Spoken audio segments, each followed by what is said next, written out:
welcome to the 128th episode of Redeeming the Time. I'm your host, Jacob Wells. This is my dad, my co-host, Keith Eric Wells, and we have a third host today, our special guest, Justin Reinhardt. What's up, guys? Good. How are you, man? I'm doing great. Thanks. Welcome to Thanks the for having podcast. me. Yeah. We've been doing this for a while now, and we've just finished the book of Revelation, and We don't know what to do. the perfect. Well, we got to. No, we do. Yeah, were we supposed to present all those today? What? All of what we're doing in the future? We did that last week. We did. See, exactly. That's what I'm saying. We don't know what to study. We're like... Okay. Well, go ahead.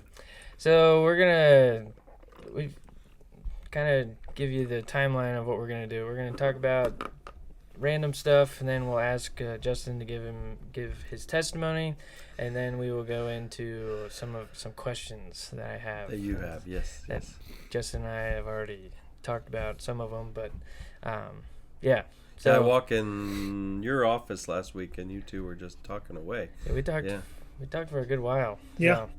So, yeah. So first, I want to acknowledge that I wanted Arizona and I wanted Illinois in the final, and they both got destroyed.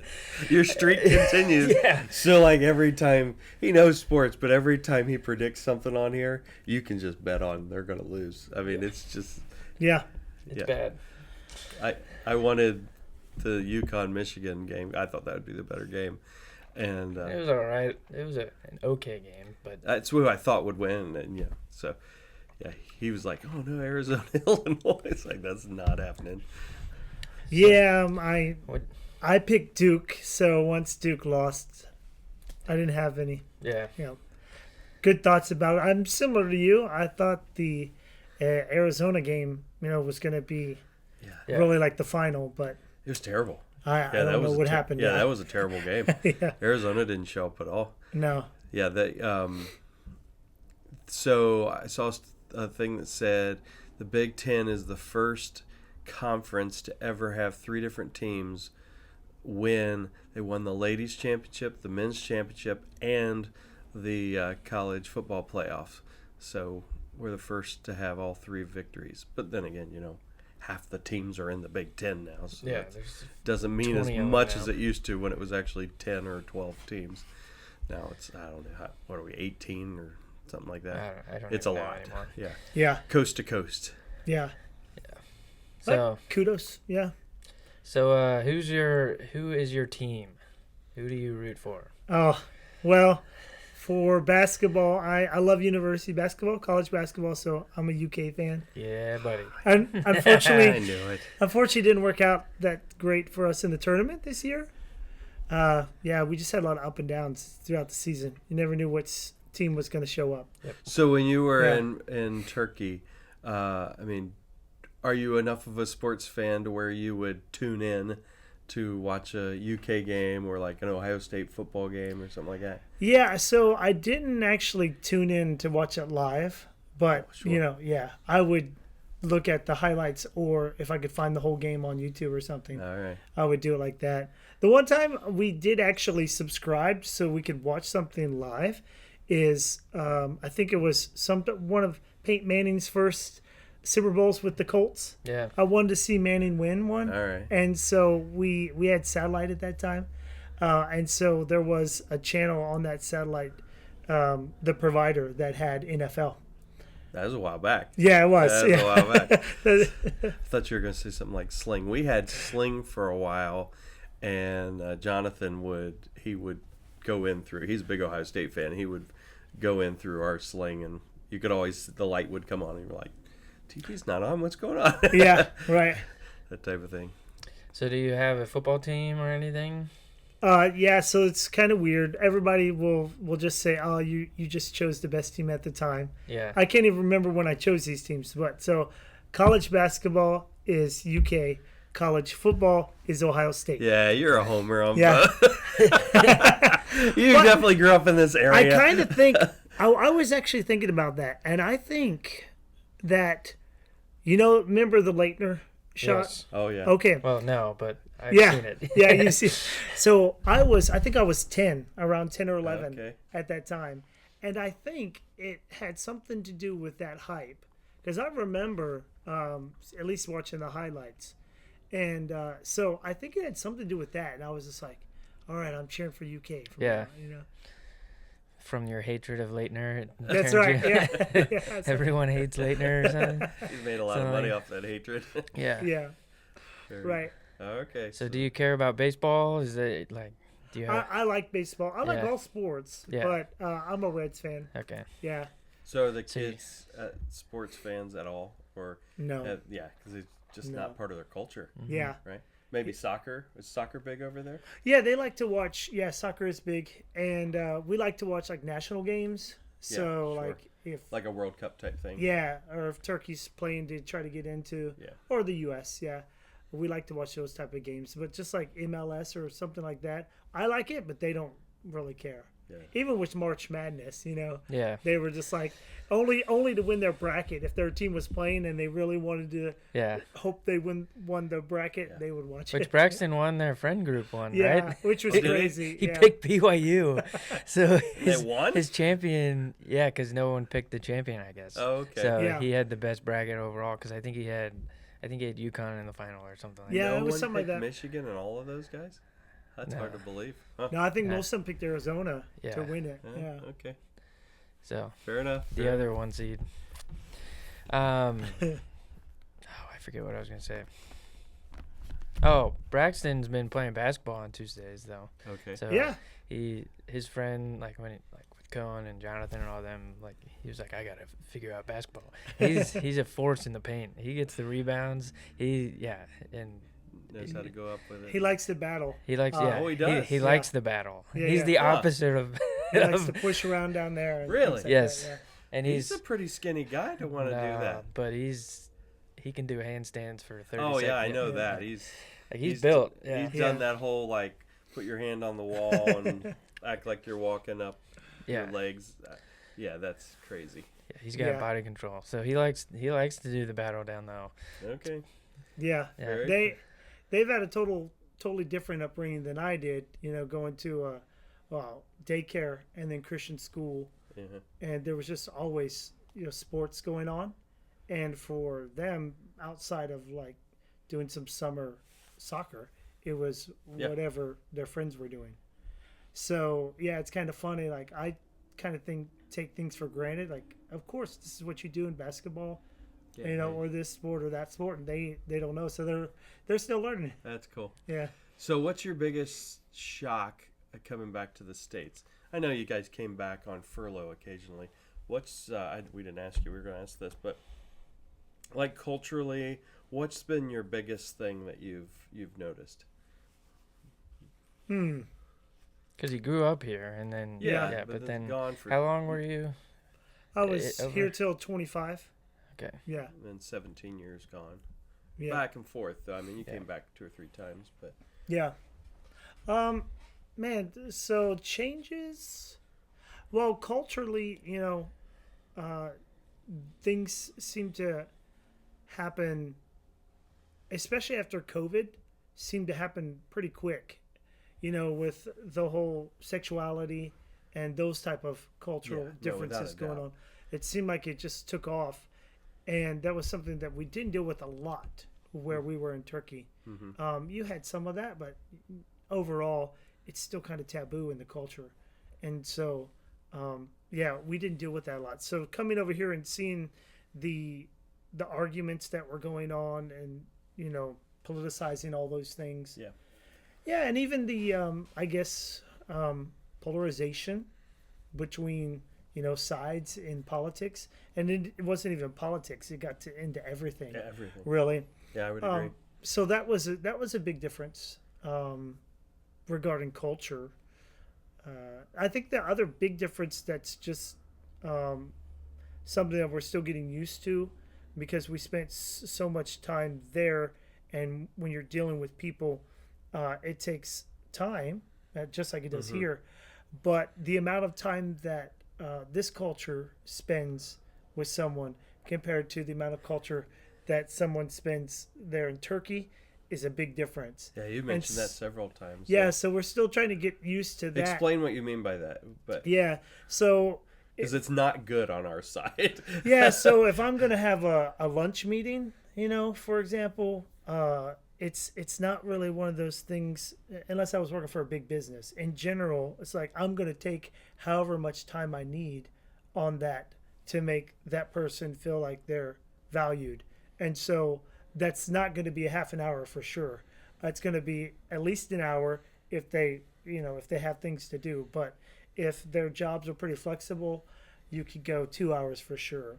So, I mean, I would say in general, a normal meeting, casually is 2 hours. But then when you get into homes, I mean, it's, 3-4 hours at least. The whole evening or pretty much. Yeah. And so that's been different. And yeah, as you mentioned, it can be, I guess, negative here in some senses if the people are always thinking, well, I'm pressed for time and I got to get out of here. In the same sense, I think it's one thing of the way our culture here in America, how it works, is that most people are okay with it. Like in Turkey, they wouldn't have been okay with it if you're rushing a meeting, or let's say not even rushing. If it felt short, they wouldn't be okay with it. Here, it's not that big a deal. Yes. Everybody's expecting half an hour, man. That's a pretty good meeting. We got a lot of talking in there. So that was I guess the biggest difference for me is that, and still trying to learn, is it's okay here. Like people are okay with that, and so getting used to that, and not thinking, oh, that was pretty short. I wonder what they're thinking. Those type of things. I understand. I met with a guy yesterday, and we met for about an hour, and nice guy, but he was looking at his watch. Okay, I get the hint, man.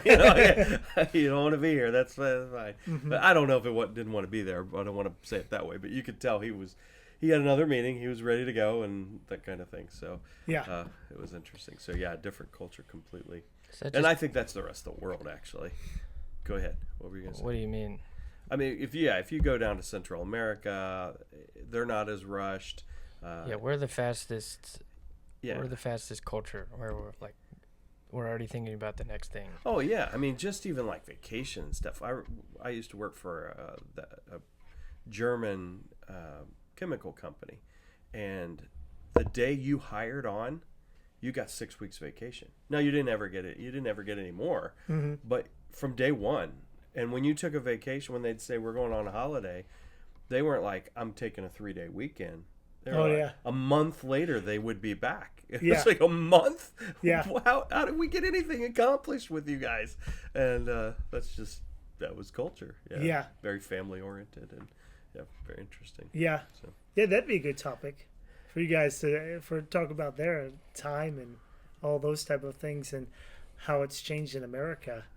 Because even Europeans, what we consider Western culture, they have the Western culture, but I mean inside of those different cultures that make up Europe, I mean they have no problem. Some of the cultures like Spain or France have no problem taking a siesta or a longer lunch or those type of things. Yeah. Of course, the holidays, same thing. Yeah, like you said, a month at a time. Yeah, they're taking them. Some of our Ethiopian friends will go for a month at a time back to Ethiopia. Oh, yeah. And the first thing that I thought was, how do you do that with work? How are you not getting fired? Yeah, Brother Tim does that. He and his wife, Comfort, have gone over to Nigeria for a month, 2 months, and it's like, how do we do this? Well, I just knew when I go on vacation, I spend money that I shouldn't be spending, so if I'd be that's true. I'd be dirt poor if I did that. That's crazy. So, I don't know how we got on that, but let's go ahead. All right, let's can you give us our testimony? We'll start with that, and then we'll get into, I'm sure we'll go on other rabbit. Do you want me to tell you my joke before? No, that's at the end. That's the end? Okay. So he's got a joke. We don't know what it is because we want to oh, that's good. Be ready to groan or... He's sitting on it. He's excited. Yeah. So, just give us your testimony as much as you want to share. Or Okay.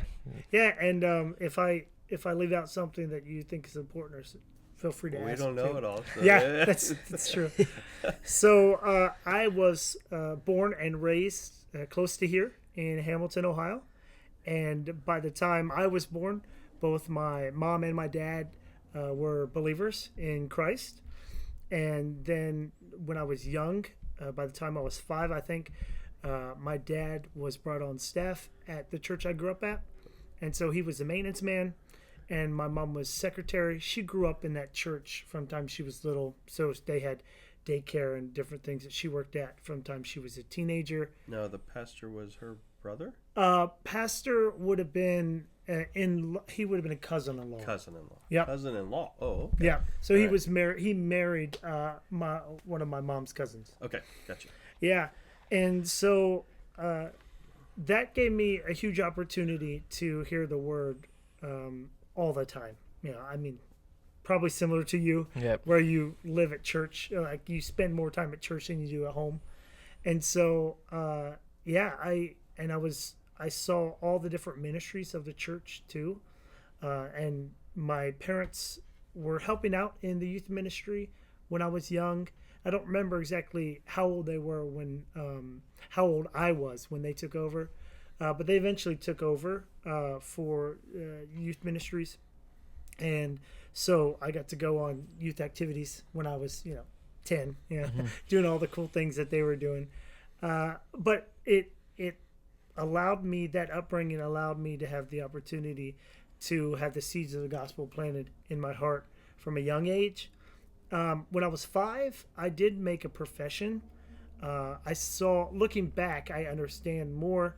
At that time, I didn't understand a lot. A lot of my friends had gone forward, and then I saw them baptized, and so I thought that that's what I should do.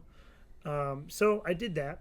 But then when I was 10, my brother and my sister at a church camp that we went to, they trusted in Jesus. And so that got me to thinking. And I had noticed even when I was I was saved. So that was when I was 10. I put my faith in the Lord after seeing what they had gone through. And it got me thinking. But as I look back, I can remember even, 7, 8, people would ask me, about my relationship with Jesus, or they would ask questions. Mm-hmm. And I would get really anxious, get really nervous about it. And I didn't understand that. But as they were saved in the summer, and then I was saved in October.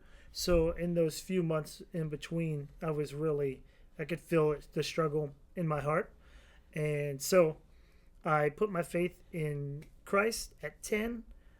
And then I was already going to a Christian school at that time, and I ended up graduating from that Christian school. So, with church and Sunday school, everything else in between, you got the Christian school. They go to Christian Schools of Ohio competitions. So you're singing, you're doing Bible quiz, games like that. And so, I knew a lot about the Bible, we had to memorize chapters at a time. So those were all pluses, really huge benefits for me. At the time, growing up in that culture, I didn't think anything of it. This is what... That was your whole ecosystem. Yeah, that's what you're supposed to do. After I went to Turkey, then I understood how big of an advantage, how much of a positive thing it was for me. But also being in that subculture, I think I took a lot of things for granted that I probably could have even developed myself more as a teenager, mm-hmm. especially from like the ages of like 15 to 18. But just taking it for granted, hey, everyone's around me a Christian, they know the Bible, just like me, those kind of things. And just being comfortable where I was, that I didn't develop my personal relationship with Christ as I could have. And so then my senior year, everybody starts asking, what are you going to do? Mm-hmm. And I didn't know what I was going to do. Now, my brother, he was a missionary to Peru for, I think, 18 or 19 years. And from the time he was 14, he knew he wanted to go to a Spanish-speaking country. Okay. So he already had plans to go to Bible college and study and prepare for that. And so I hadn't been praying about that, thinking about that at all. But my parents were in youth ministry. And so I thought, well, hey, I like working with, young kids, younger kids. So, maybe I'll do something like that. So I'll just follow my brother to Bible college and do something for youth ministry. And had you met Angie yet? I had not. Okay. Yeah, we hadn't met yet. Okay. So yeah, I'm a senior, and I actually say, man, I've got to get serious about this. Praying and asking God about it. So as I did my senior year, then I felt a struggle between what we consider a call to ministry and what we some people use that term. And so that call to ministry, I'm feeling like, but I love to work too. I grew up working, landscaping, and then we moved to I guess you'd say a hobby farm that my dad loved. And so we always had lots of work to do. And I like that kind of stuff. And then I'm thinking, well, if I go to ministry, they're going to have me behind a desk all the time. I don't want to be behind a desk all the time. So, that was, of course, that shows you how little I know. But at any rate, it was one of those things where it was a battle in my heart, And so, at any rate, that's the right term. Yeah, that's the right term. Battle of the heart. Yep. Yeah. So then in the summer, we went to church camp like we always did, and that was going to be my last year as a camper. Uh-huh. So it was there that I really just told God, hey, whatever you want me to do, I'll do. Mm-hmm. And so, yeah, I felt that I needed to prepare for ministry. That's what he wanted. And so at that time, in the church I grew up at, we had quite a few what they call preacher boys. And so I think in an effort to keep those guys around, they decided, hey, let's start our own thing. So they did. They started their own Bible college, and I went there and, just did a major in Bible. And so during, let's say I would have been a junior, I met Angie, and that was at church camp, and we were counselors. So, I'm almost finished with Bible college. I meet her, and we start to get serious, and then I'm going to graduate. So we're talking about marriage then. When not long after we got together, our Bible college went on a mission trip to Mexico. And that was the second time I've been to Mexico. And really that second time was really when I was like, oh man, I love this. Like, I love meeting new people. And I was really picky eater though. So anybody that went on that trip would know, like, I took a pack of Pop-Tarts for each day we were gone, because then I knew I was at least going to get something I liked. Yeah, there you go. But I was raised to eat anything that was put in front of me. Yeah. So I ate it, whatever it was. You didn't like Just, it. Yeah. So I've been in heaven. He's yeah. eating it. Yeah, so God used that trip too in my life just to kind of, I guess, show me different way that ministry is done. So when I graduated, and Angie and I, we get engaged and we're going to get married. I graduated in December, and then we're going to get married that next April. So just a few months, 4 months or so. And we were talking, and so we talked about maybe I would be in youth ministry, or maybe maybe we go plant churches in the West, because we'd heard out West there's not a lot of churches and there's a need for church planters. So anyway, we get married, and my brother invites me to a camp for world evangelism. Mm-hmm. And when we go there, we talked to each other. I mean, we're newly married. We've been married like 2-3 months. My church voted to have me as assistant pastor. That's the church I grew up in. And I think, looking back, I think the pastor was hoping eventually that I'd be the next pastor there. But we went to this camp for world evangelism, and that was the first time that I'd seen so many missionaries and so many countries put out before me, and the needs of the countries. But Angie and I made a decision, hey, we're not going to make a decision there, because those environments sometimes can be... High pressure. Yeah, high pressure. Yeah, exactly. So I was excited, though, after that. I was like, wow, there's all kinds of need, and they need people to go. And Angie would tell you this the same. She was like, "What's going on here? We just got married, got a house, we're both working jobs. We're happy with those. Well, what are you doing? What are you thinking?" Yeah. So, but I didn't talk to her a lot about it because I knew it was something that was, she was really anxious about. But I knew that's how God was working. Yeah. And then she came to me. I can't even remember, was there a month or two later? And she said, "Hey, God wants us to go, doesn't he?" And so, through that Camp for World Evangelism and through my time in prayer, it was just one of those things where we didn't know what country we were going to at the time.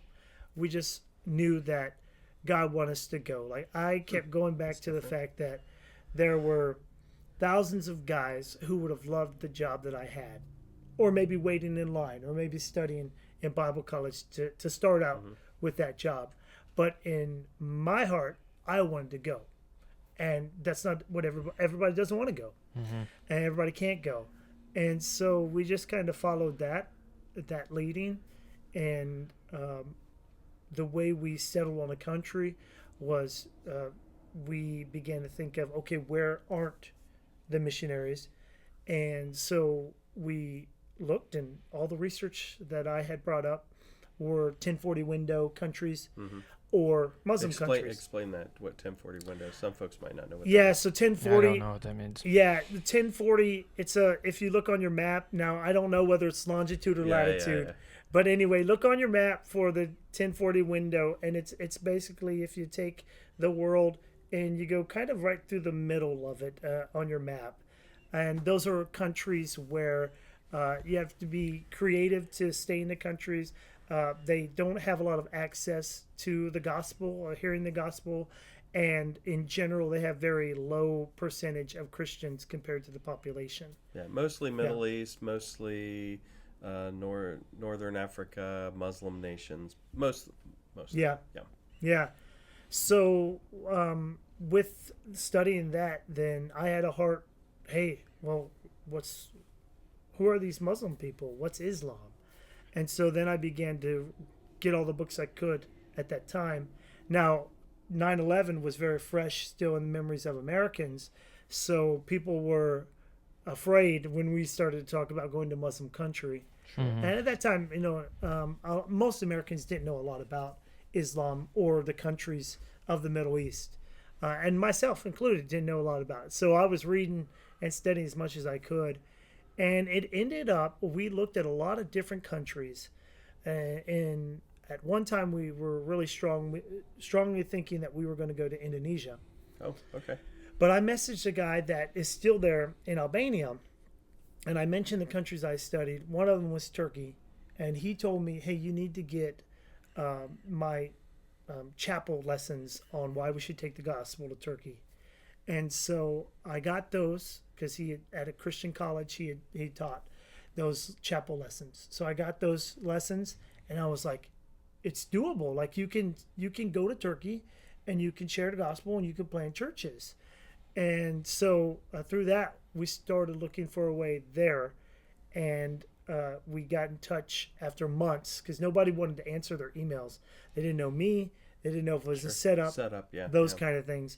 And so finally, two church planners that were in Turkey at the time got back with me, and we went on what we call a vision trip to see the country and to see what's possible there in 2005. So let me ask you this. Did you feel, as you went through that there were times where God put a person in your life at the right time, or remove someone, like you just mentioned those sermons that gentleman asked you to listen to?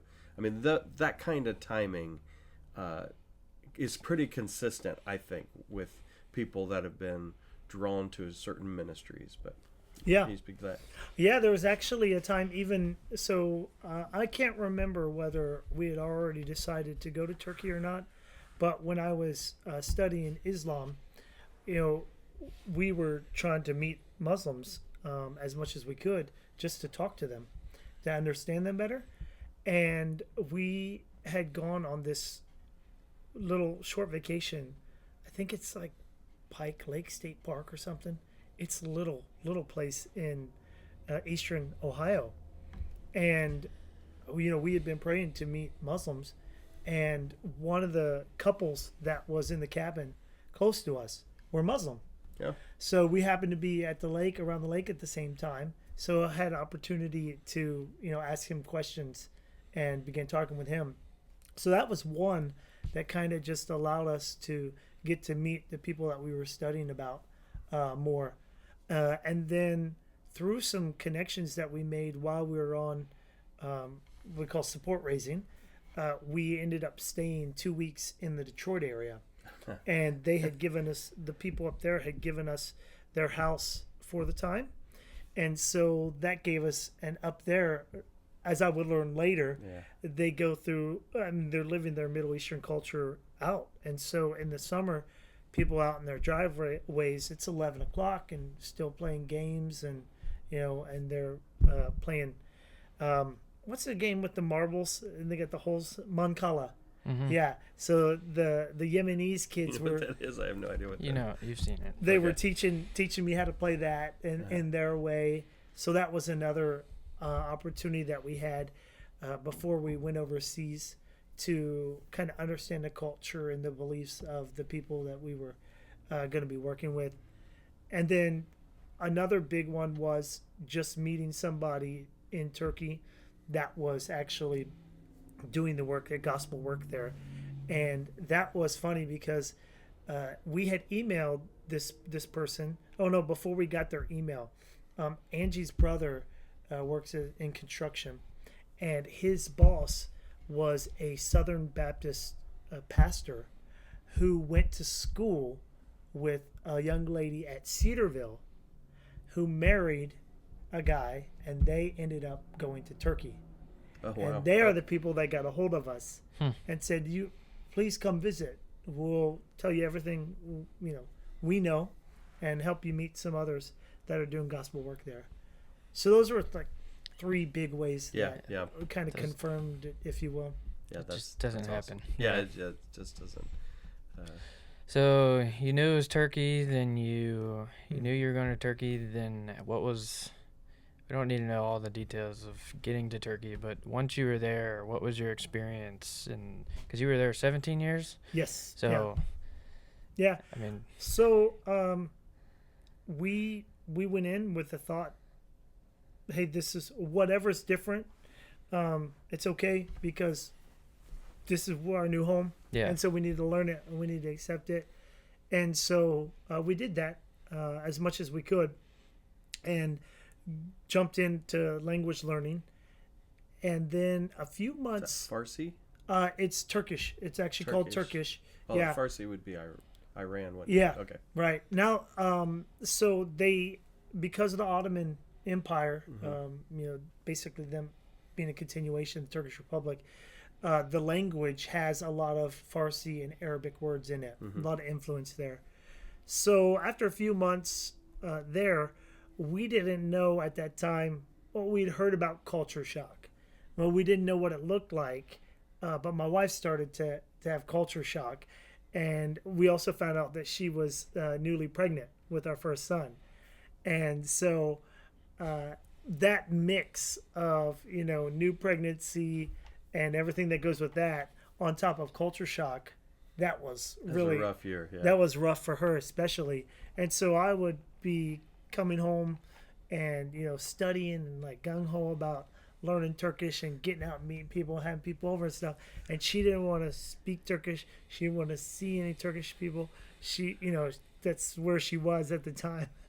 And so, yeah, we kind of weathered that, but that was our first year there. And we didn't go through a sending organization. So we went out of our local church. And then there were a bunch of other churches that supported us, which Friendship Baptist supported us. But doing that, we didn't know what we were doing. and neither did our sending church. So we go and get picked up by a German-American missionary there. And he picks us up and takes us to our friend's apartment. Our friend just moved to the city. He set it up for themselves, but then they came back to the States for 8 months. So we were able to stay in that for 8 months. So that was huge for us. Yeah, that to just we didn't have to worry about buying all kinds of stuff and not knowing the language and things like that. So it gave us some time, but it was pretty much all right. Here you go. Here's a number if you need water. Here's a number if you need to call food for any kind of food, and there you go. And so I had him. I had a recorder, and I had him record a few phrases that I wanted to know right off. Goodness. And so I just listened to those, and our first year was fun, but and at that age, so I'm 25, going on 26. My wife would have been 24. So yeah, it's an adventure, but yeah, it was still like whoa, I can't even imagine. That's all right. I didn't know that part. Yeah. That's has to be at that age, without a doubt. Yeah. Because you're like, we can do this. Yeah. But Yeah. If it would have been now, or even when your kids are 5 or 10, it's a whole new dynamic. Yeah. Oh yeah. Yeah, a whole different could be dynamic. done. It's just a new dynamic. Yeah. Yeah. So so what it did do, as difficult as it was, I mean, we had to rely on the locals as much as we could for whatever we needed help with. So that neighborhood in the capital city of Ankara is still like very nostalgic for us when we go back there, walk the streets, because that's where I learned Turkish. That's where we sat around. That's where with our neighbors, we spent time. So that's really good, because a lot of times when foreigners go to the field, if they're on a big team or if they're around other foreigners, it could be even more complicated to learn the language well, or if you're going to go through culture shock, not everybody does, but if you're going to go through it, to get over it as fast as you can, the more things about home and the more things that are familiar, at times it can make it more complicated. So that helped us. Yeah, it helped us, I think, in that way to learn language well and endear ourselves to the people. And then in my younger years, I was too argumentative as I learned Turkish. And so when we would have talks about the Bible, about spiritual things, I was too ready to get into an argument rather than listen. And God still used it. We had a lot of opportunities to share the gospel with people. Turkey is a country that, you don't, everywhere you look, there aren't Christians, So if they meet, number one, an American, but an American who says they're a Christian, who has morals and values, then that piques interest. And so you can usually get into some good gospel conversations in the country. The whole time we were there, we found that to be true. But, there were some people that, didn't like the fact that you were a foreigner. But overwhelmingly, most of the people, were curious, and they were kind and hospitable to us. And we had a lot of good opportunities to share the gospel with people. Does that sort of lead into your... Yeah, it does. So, I've said it, I read the book Seeking Allah, Finding Jesus, and I've been super excited to have you in the office right next to me. Say the book title again. Seeking Allah, Finding Jesus by Nabil Qureshi. I don't know how you say it. Okay, go ahead. In case somebody wanted to look it up. So some of these things I'm going to ask, we've already talked about, but just on here, I think it would be cool helpful. Yep. Not everyone's going to care too much about this. Some might not. Some might just, I don't know. But I think it's, I want to go to Turkey now. Yeah. I want to go, I don't know. But the first thing that really stood out to me was, and I think I mentioned this, but I want to hear your thoughts and your experiences of this, of Nabil's, him falling in love with Islam the same way that all three of us fell in love with Christianity, by being raised in a Christian home and that.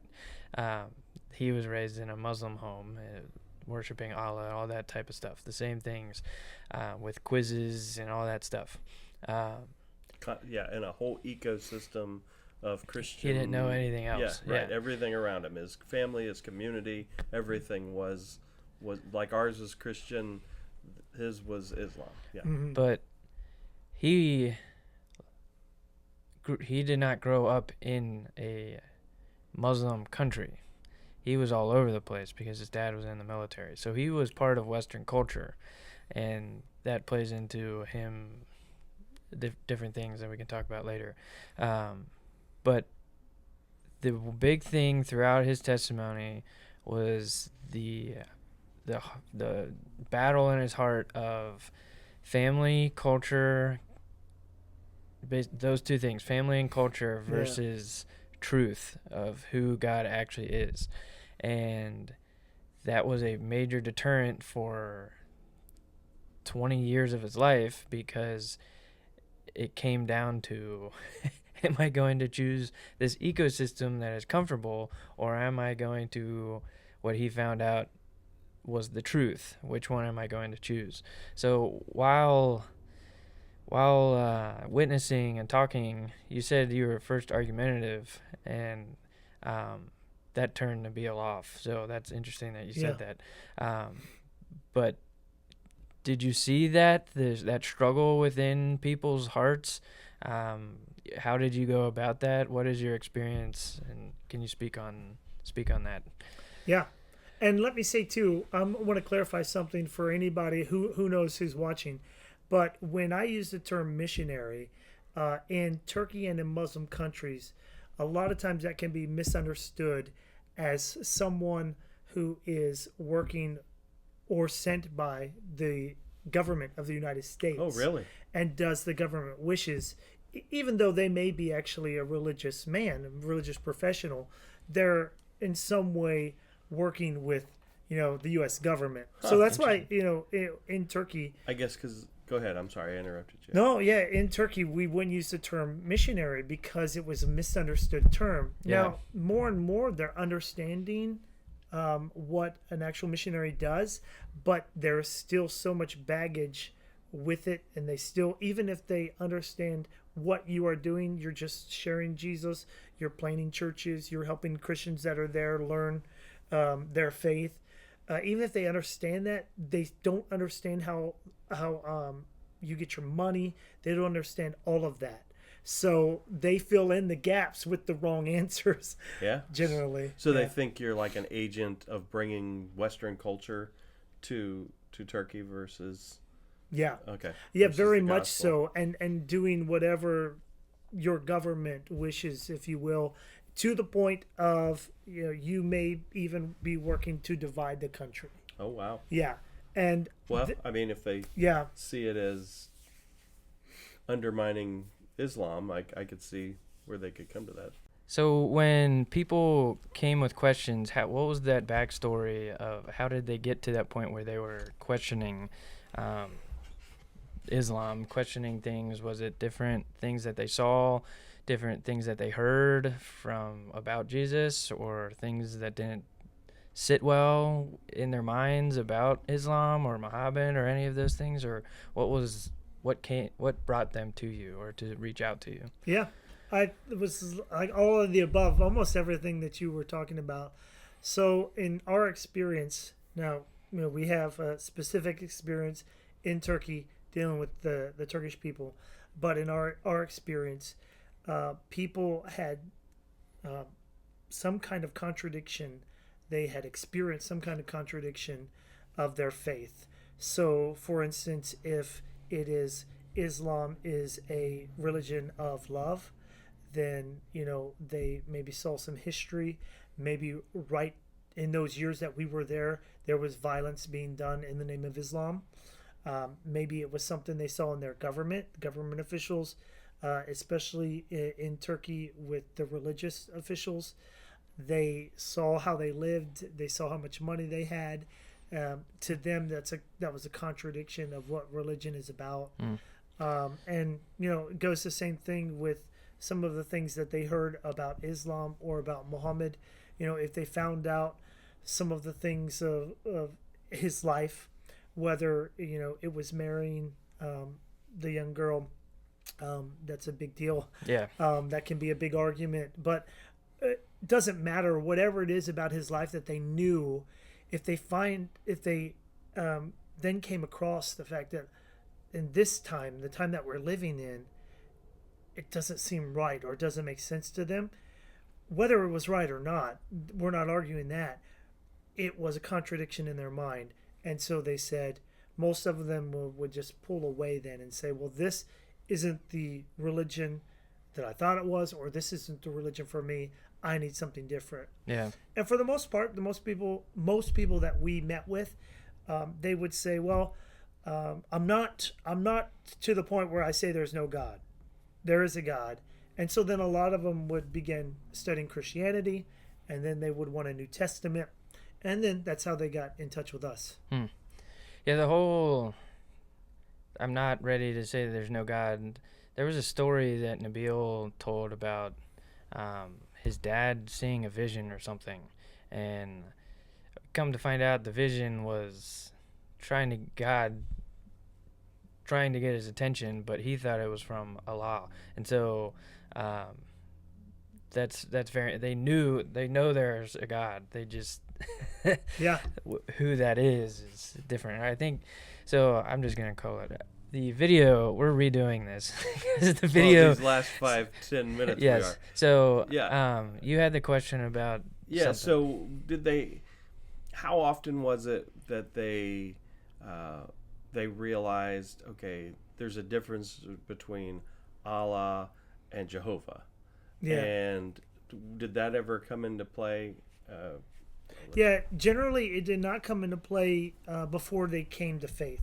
It was generally after that when they began to, they'd hear things in the Christian communities and the churches and things like that. So then they would start asking that question.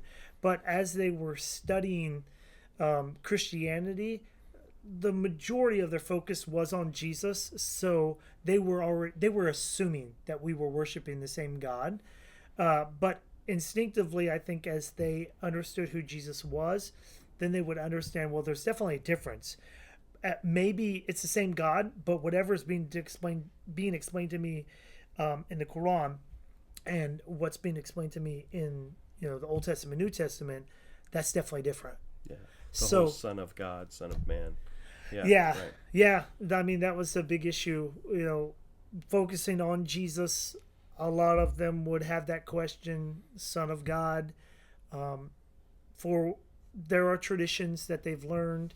There are verses in the Quran, but they don't say this exactly. But at any rate, they would say, most of them would think that when we said Jesus is the Son of God, that we were saying that God had a physical relationship with Mary, and that is how Jesus was born, which is not at all what we mean. Right. And so that was they were fixated with that and wanting to ask that right in the beginning. Sure. And yeah, a lot of times I would want to push. I wouldn't want to. After I learned, it took me a while to learn how to better talk with people, but I would want to go back to some things that we had in common, so that they understood why Jesus came. So then we would go to prophets that they knew about or knew something about, like Abraham or Adam or Noah, Moses. I heard about them too, yeah.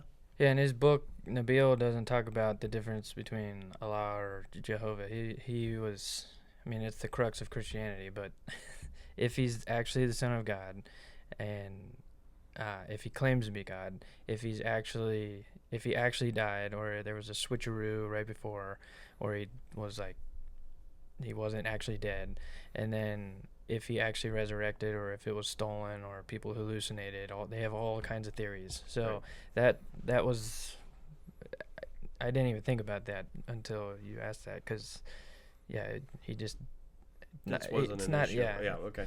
It's not that he didn't care. He just it wasn't the that main wasn't thing. Where his brain was going. Sure. In his mind, if these three things can be proven, there is no way that I cannot follow Jesus. Yeah. But then that leads into the next part, like, question of how old were the people that typically had those questions or came to you, because the culture is a honor and shame rather than a guilt and something. I forget the other word for Western culture, but Eastern, it is honor and shame. Mm-hmm. So I would honor you, Dad, because you're my dad and you've taught me everything, and whatever you say, I'm going to do that. And if I don't do that, or if I go against you, that is bringing shame to not just me and you, but the entire family name. Instead of shame to our family. Yeah, that's right. It's very like collectivist. Mafia, It's a very collectivist. I'm not mocking it. I just. So when you're 60 years old or older, like if you're just older and you live in that culture, which his parents were, you are more likely to be stuck in your ways. So I guess my question is, were they younger people that did that came to you questioning and curious, because like they're getting influence from outside, or what was the age group? Yeah. Overwhelmingly, the age group was 18 to 30, 18 on the low side because it's illegal in Turkey to what they say proselyte anyone that's under the age of 18. Yeah. So if they're under 18, can't give them a Bible, you can't talk to them about Jesus, you get in big trouble if anybody ever wanted to report it. And so without parents' permission or parents coming with them, you didn't do that. So, 18 to 30, those were the main. And as you said, those are formative years for everyone. Yeah. After that certain age, you've got a lot to lose, right? After maybe you're married by the time you're 30, you got young kids, you started your job, all those things come into play then. Yeah.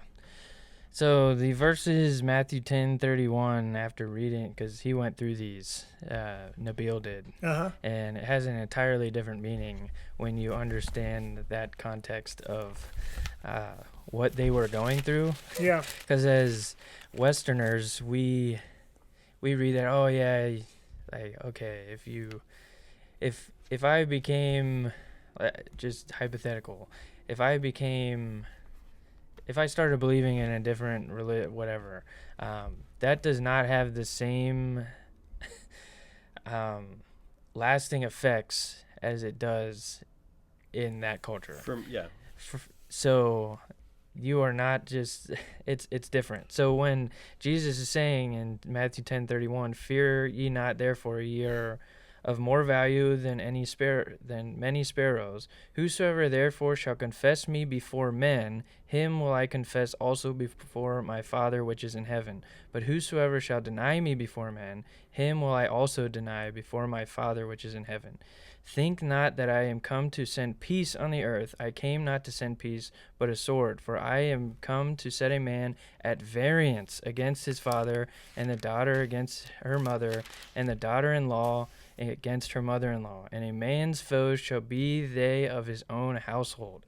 He that loveth father or mother more than me is not worthy of me, and he that loveth son or daughter more than me is not worthy of me. And he that taketh not his cross and followeth after me is not worthy of me. He that findeth his life shall lose it, and he that loseth his life for my sake shall find it.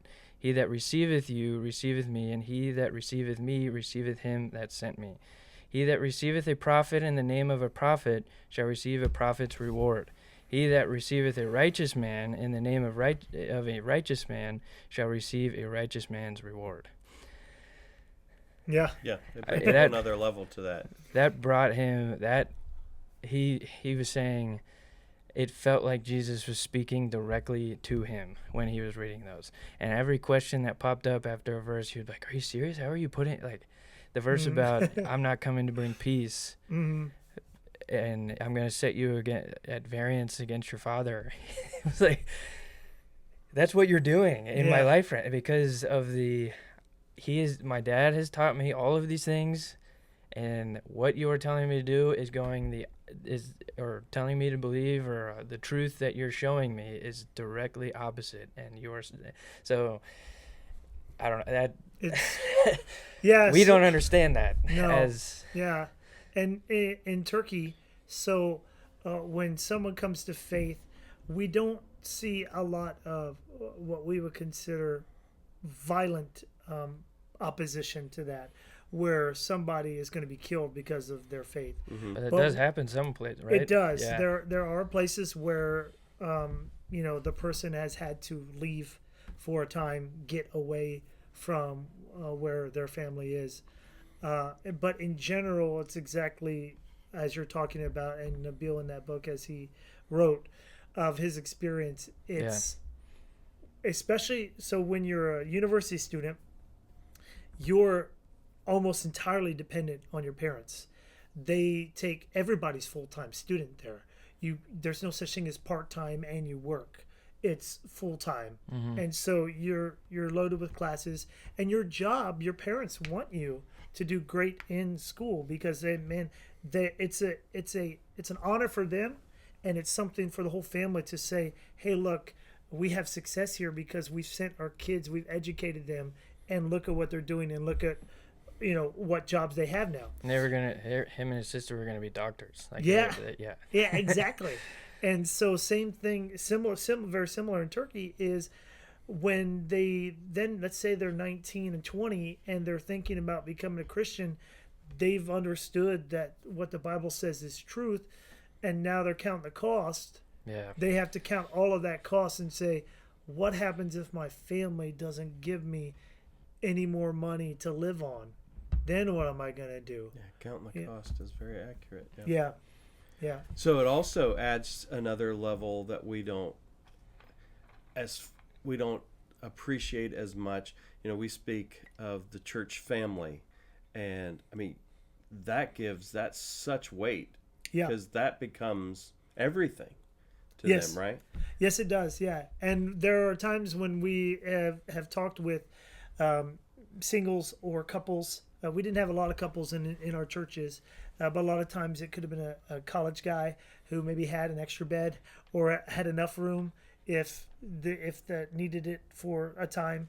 And there were times that had to happen.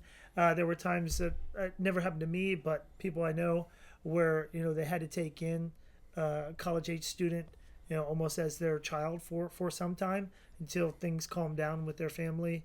And sometimes there are cases where they don't calm down for quite a while. The church then, it's a teaching moment for everyone to understand, like, this is what we're called to do, to help our brothers and sisters, and this is an opportunity. And the Turkish church, it's not like they have all kinds of resources, and money, but they can give what they can give, whether it's a place to stay, whether it's food, things like that. How long did it take you, coming from America, to appreciate the gravity of that? I don't know. Maybe I'm still trying to understand the gravity of it. Because I've seen it, but I haven't necessarily lived it. Sure. In my own life. But I would say probably 5-6 years, because you're still learning the culture in the beginning, and you hear what they're saying. But then when actually one of someone maybe that you've led to faith, or they're in your church, and then it happens, then you're like, oh, yeah, this is really serious. Yeah, because as pastor, I mean, you have this.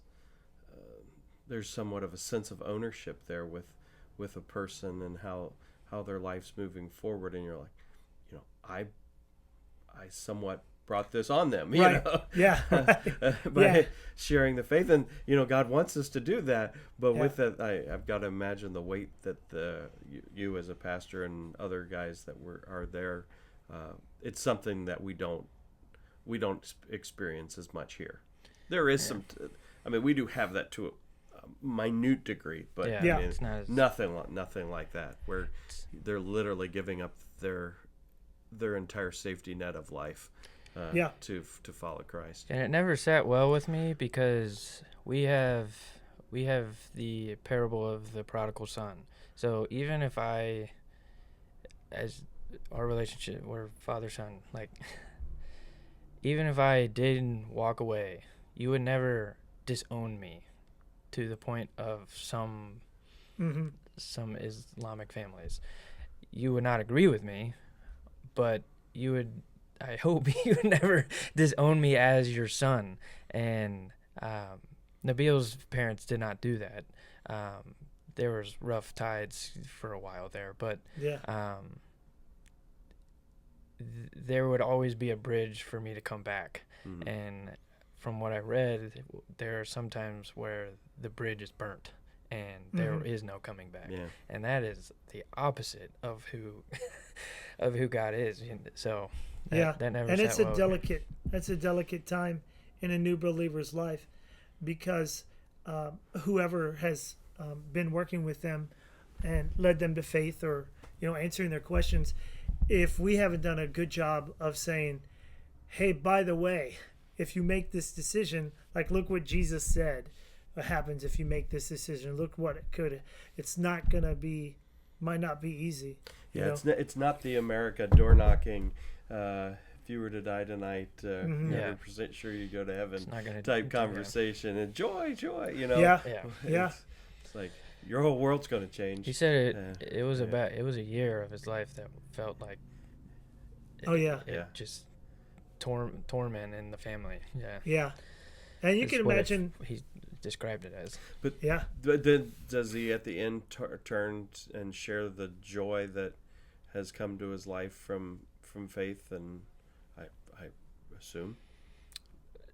Yeah, for sure. And he met his wife. I mean, for anyone that's listening to this, sounds like we're all doom and gloom. That's how. The Lord saved us for eternity. I mean, he found his wife, and there was peace with him. And I just watched the video after Nabil, unfortunately, passed away. His cancer situation. Yeah. His father and his wife went on Facebook and had this thing. So there was grandkids and stuff helped, and there was a merging of peace and joy in his life for sure. But I think if I can add on to that part of things, I think that what can happen is that the family of the person who has come to faith, because they don't understand what Christianity is and what just happened, they have all these prejudices and things like that. So for instance, if you look at Hollywood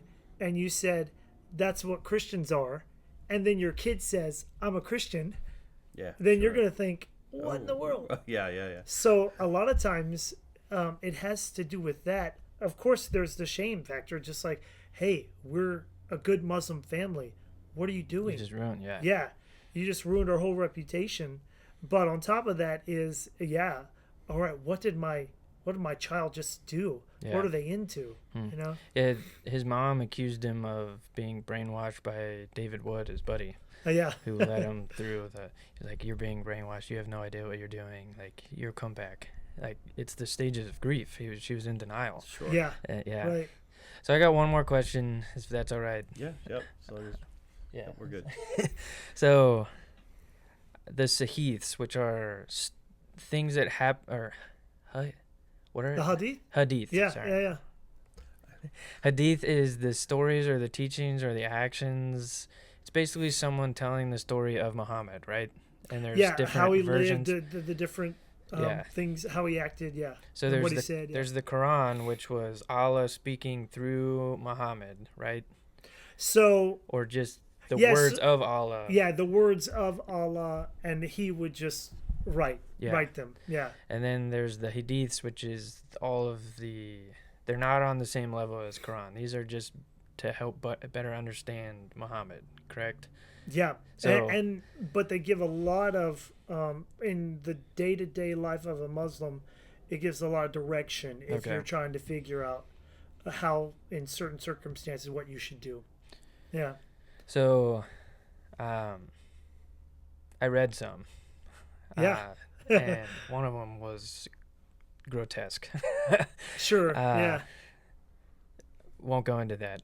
But the thing that stuck out to me, and I challenged the teenagers for this, is Nabil was coming in with presuppositions of what he thought those hadith said.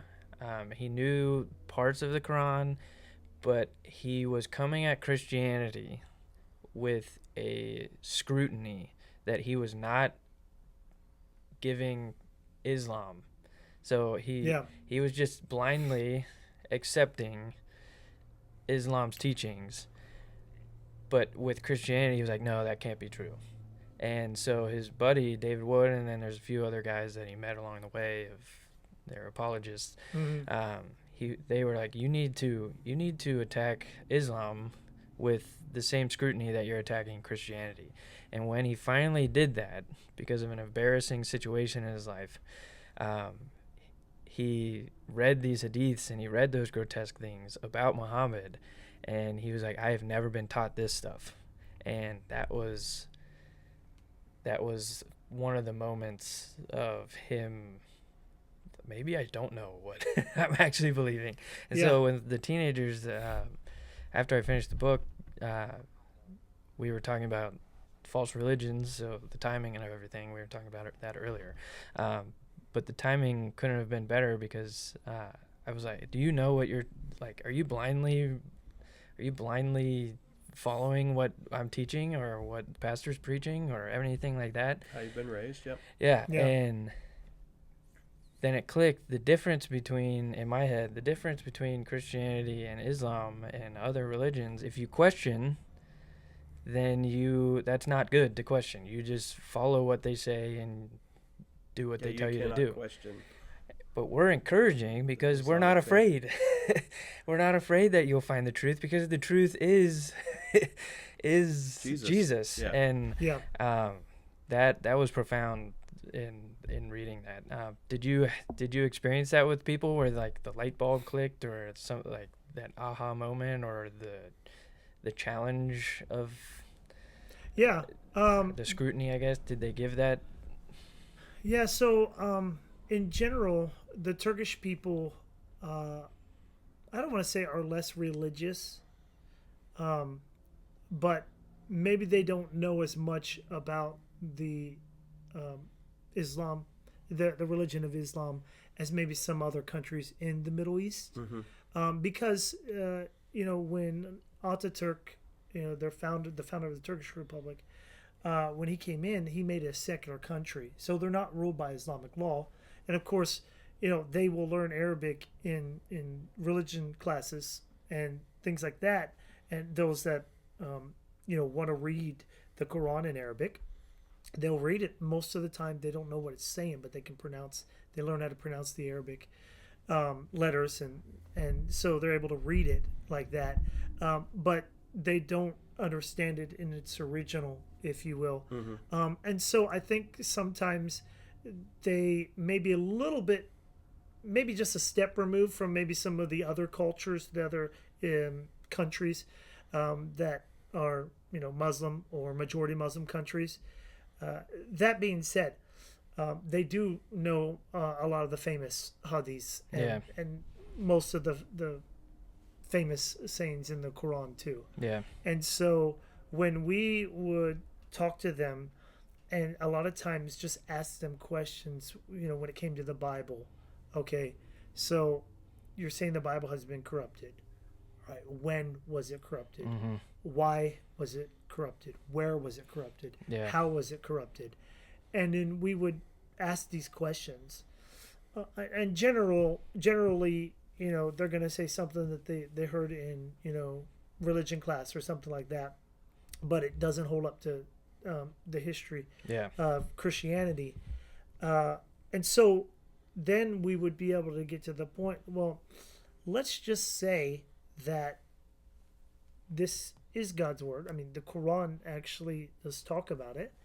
The scriptures that were delivered, Well, if this is God's word and it has been changed or corrupted, why can't we at least say that it's possible for this one also?